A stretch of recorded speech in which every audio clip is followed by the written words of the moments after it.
CBS 6 News at 7:30 starts now.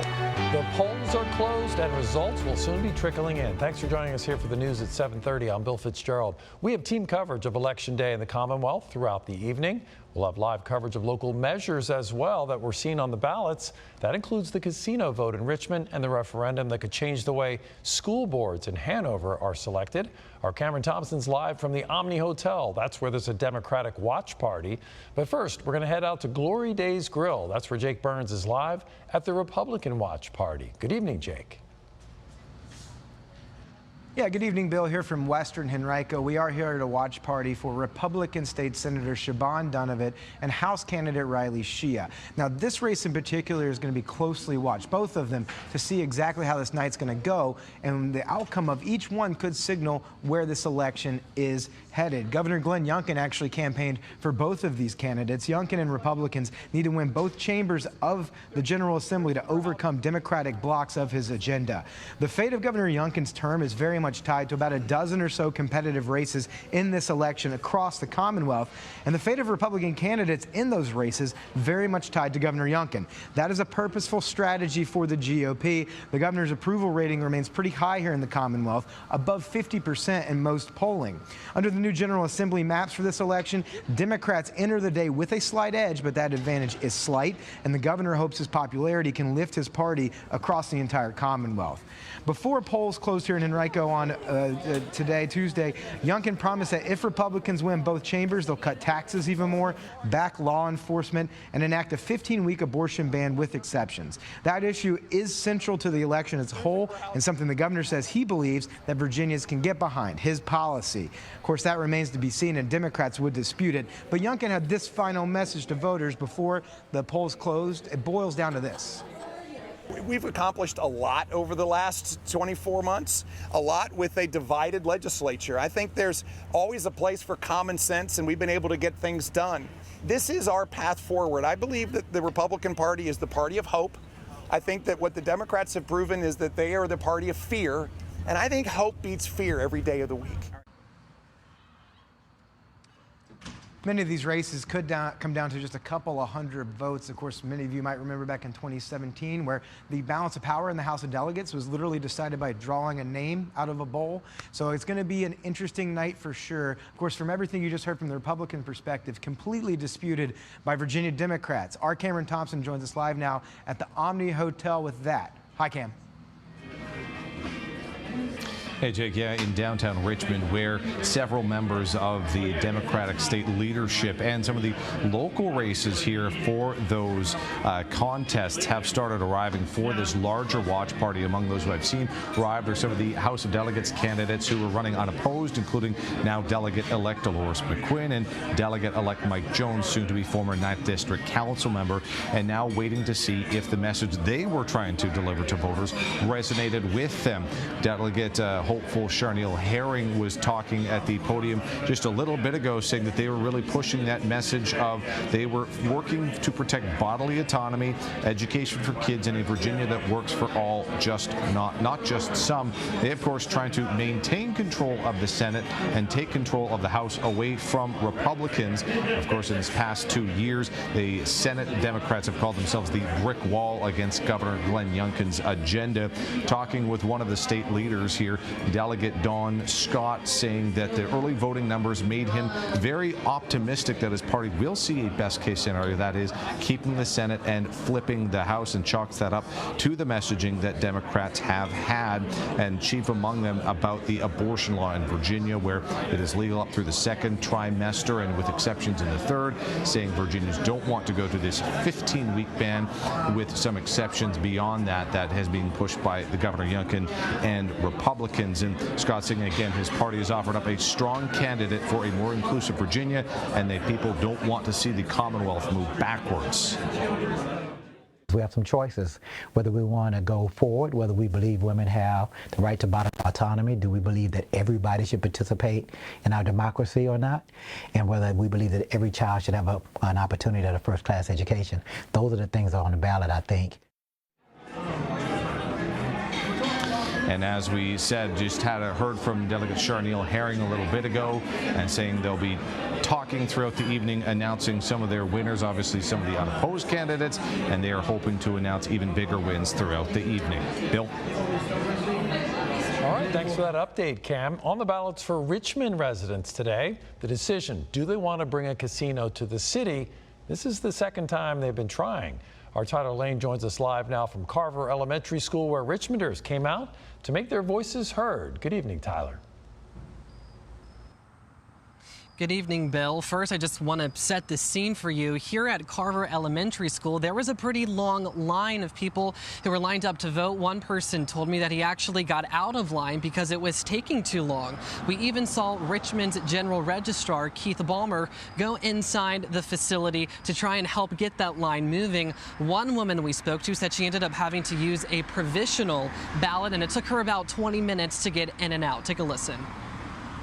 I still had to wait a little bit and everything because everybody else had different issues. So I had to wait for them to get their issues through and then, give them my ID. They had to be like, okay, what are we supposed to do here? They still had to call somebody to check if I was registered or not because I had voted in the 2020 election. And they were like, okay, let's check, make sure you're good. And then they gave me the provisional ballot and I still had to fill out the same way everybody else did. And all those issues, Ballmer tells me, were resolved. Now, as far as the casino vote, we definitely heard from more people here at Carver this evening who said that they voted no than yes. In fact, one woman that we spoke to says she specifically voted no because of the audio recordings that were widely reported on Friday. Now, in those audio clips, you could hear supporters and radio show hosts with the casino and Urban One using racial slurs and offensive language to refer to opponents of the casino. So first you'll hear from her, and then you'll hear from two more voters, one who voted yes and one who voted no. Were you offended when you heard those comments on the radio? Yes, I was. Yes, I was. What was your reaction when you heard what was said? They were stupid and ignorant. If Richmond wants it, Richmond wants it. If they say no, we'll try again in a year or two. I've been seeing a lot of ads for it, especially in the last 2 or 3 weeks. I've been seeing a lot of vote yes, vote yes, vote yes. And at some point they were a little bit convincing. But when I really sat down and thought about it, especially as I was voting, I was like, this isn't really something I'd want for a city I've grown to love so much. And we just got some new information from General Registrar Keith Ballmer. He tells me there were over 40,000 voters today in the city, which way exceeded his projections of 30,000 voters. Now, he tells me the parts of the city that had the highest turnout, exceeding those expectations, were parts of the city with strong opposition to the casino in 2021, like the Forest Hill corridor, the 4th District, parts of the East End as well. He says we should expect results to be finalized or at least have a good idea of what's going on by 10 o'clock tonight. Of course, we'll keep an eye on that. Here in Richmond, I'm Tyler Lane, CBS 6 News. All right, thanks for that update, Tyler. Voters in Hanover today were able to make their voices heard on whether they want the power to elect school board members themselves. Our Maggie Marshall joins us live now to share the voices from those in the community for and against this change. Maggie? Hey, Bill. Well, Hanover citizens haven't voted on this issue since the 1990s. And Hanover actually is only one of a handful of districts across the state that still has an appointed school board over elected. Now, those that want this change believe that an elected school board could reduce politics. They also believe that it gives voters a direct voice for the people that represent them. Now, they also believe that it brings much needed transparency to the position. They should be able to see through the whole process who is controlling 48% of their tax dollars. And people who want it to stay as an appointed position believe making a change to electing the position would bring in politics. They believe current leaders are making good decisions. They say that shows from the district having the highest standard of learning scores across the region. That's the way it's been for a long time, and our schools are running great, and that's the way we want to keep it. And leading up to today, there has been a lot of campaigning around this issue just to get this issue on the ballot. Citizens got more than 12,000 votes. And then since then, there's been days of canvassing. There have been rallies held and even people out here before the polls were closed, still trying to campaign to get those last-minute votes. Live here in Hanover, I'm Maggie Marshall, CBS 6 News. All right, thank you for that, Maggie. And coming up after the break, we'll sit down with our political analyst, Dr. Bob, and talk about these races and what comes next. Zach? Okay, we hit 82 this afternoon, but a cold front's moving through right now. It's going to change things up for Wednesday. I'll show you what to expect and our next chance for rain when the news at 7:30 continues.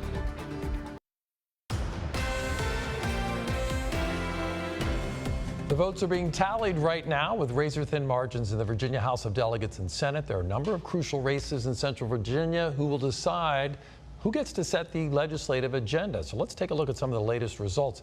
This is Senate 16. This is a leaning Democratic district.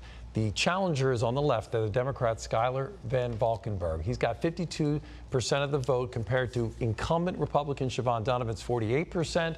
That is right now with some 14% recorded so far. Now let's move on to House District 58. That is Rodney Willett, the Democrat, versus Riley Shia, the Republican. Right now, the early results, Willett leading 54 to 46. Another one that we're looking at is down in Petersburg. This is between Kim Taylor and Kimberly Pope Adams. She is the Democrat and Tim Taylor the Republican. The Republican leading so far 53-47, again with just a small fraction of the votes in so far, some 14%. So we're also going to be following House District 57, but we don't have any results for that right now. So let us find out what all this might mean, and we'll check in with our political analyst here, Dr. Bob Holsworth. Bob, what are you seeing so far? Is there anything to report in terms of the early results? I don't think there's too much that we want to make of this, Bill, because I think we have to understand how these results are going to come in. That first you're going to get the election day results, what happened today. That's going to lean in a lot of these places probably a little more Republican than the final result. And then they'll come in with the early vote, the votes that happened over the last few weeks. That result will lean a little more Democratic. So we're going to have to wait till we get these votes sort of consolidated before we can actually tell a lot. The one race where I think we can tell a little bit is that certainly the casino supporters can't like the early results that they're seeing. Now, again, the places where the casino is most popular, we haven't seen the results come in yet. But where they're losing, they're not losing by 60 or 70% to 30%. They're losing for the most part 80 to 20.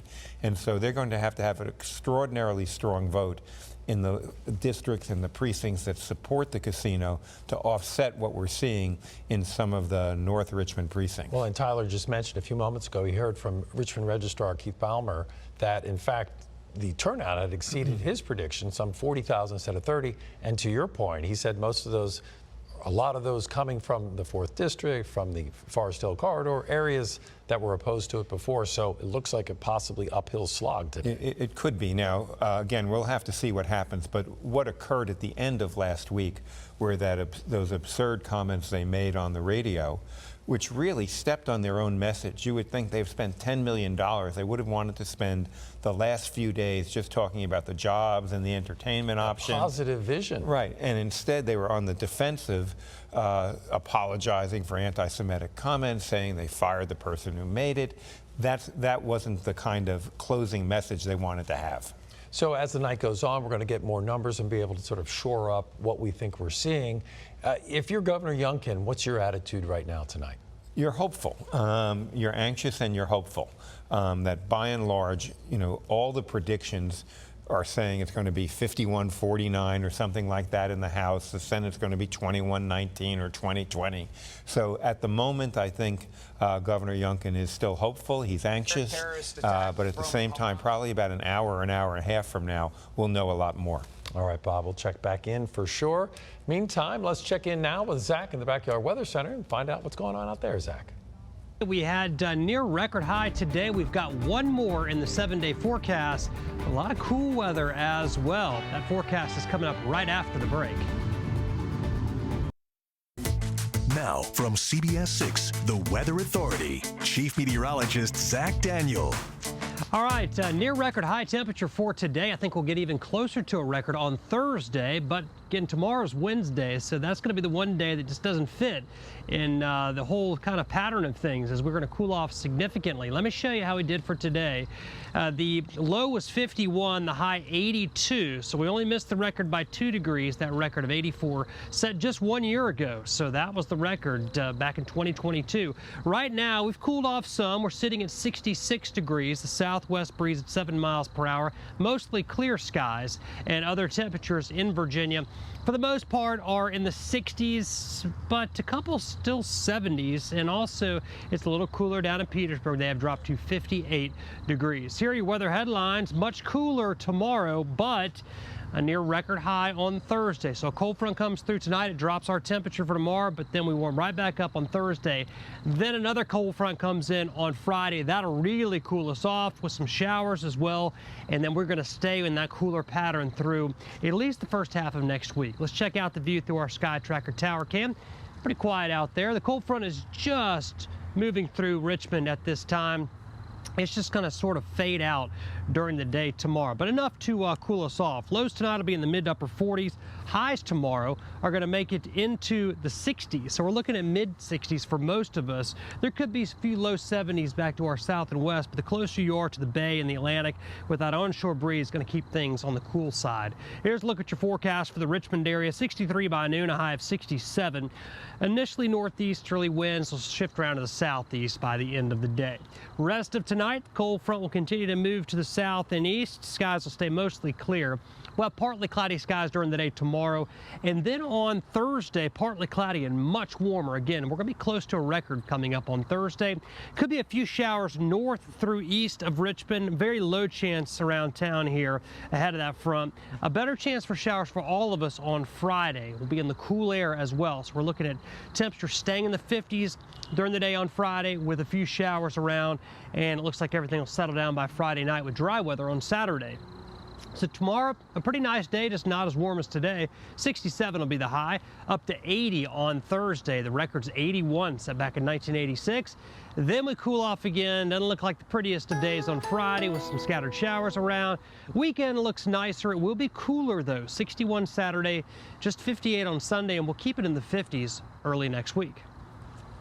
Thank you, Zach. Calling all horse lovers like my producer Katrina. What Richmond Animal Care and Control knows about this horse brought to the shelter a few months back as they try to find him a new owner. Here in Richmond, a horse is looking for the perfect place to call home. Take a look at Brad. He was taken in by Richmond Animal Care and Control about 2 months back after a seizure that involved about 25 horses in Stafford.